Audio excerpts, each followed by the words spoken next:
How you doing, good people? This is the 8-Bit Animal. Okay, so today's game was developed by Rare. It was published by Milton Bradley, and despite the title, it has nothing to do with Doctor Who. It does, however, have a time travel storyline. It's not the best game on the NES library, but it is a pretty good one, and it's one of Rare's high watermarks on the console. Today's game is Time Lord. Now, Time Lord,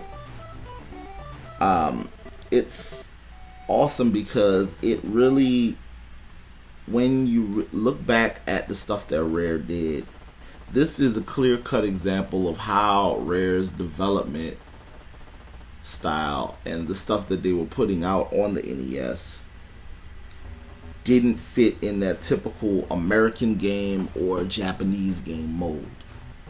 Everything felt unique to them.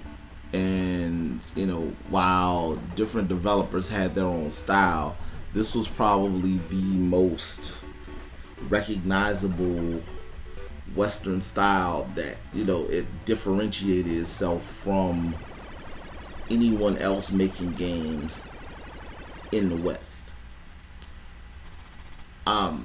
This game, it was uniquely Rare.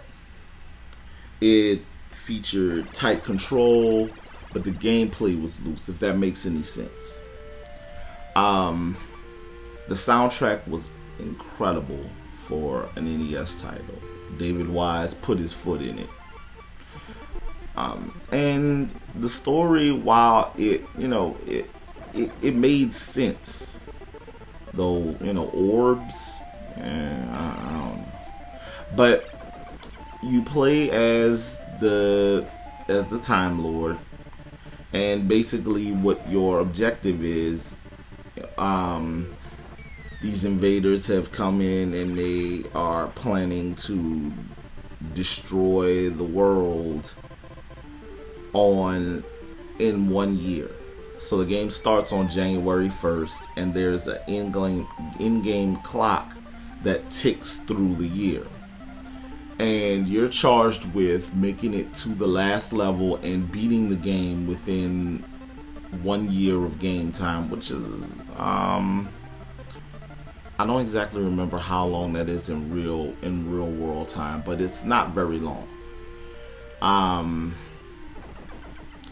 And in each level, the Time Lord can acquire time zone specific weapons to aid him. Like the first time zone is medieval England, so you get a broadsword. In the Wild West area, you get a pistol or a shotgun. At different areas, you get different weapons. In the World War II area, you get World War II France, you get a pistol or a machine gun, I believe. So different areas, you get different weapons.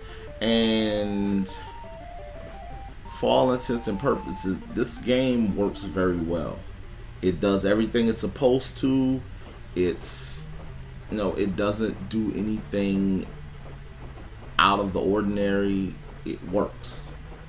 And so, while it is an average NES title, for that purpose, in my opinion, it's a little bit higher than, other NES titles.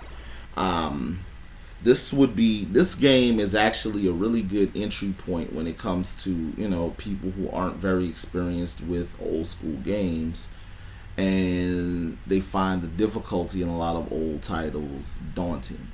This one would be a good jumping off point, because it doesn't have that brutal difficulty that most NES titles or most retro titles in general are known for. So I would heartily recommend Time Lord. It's, like I said, it's not Rare's best. It's not the best work on the NES, But Rare, it's a good, it's a good title. It's a good calling card for that developer. This has been 8-Bit Animal, and I will catch you beautiful people tomorrow.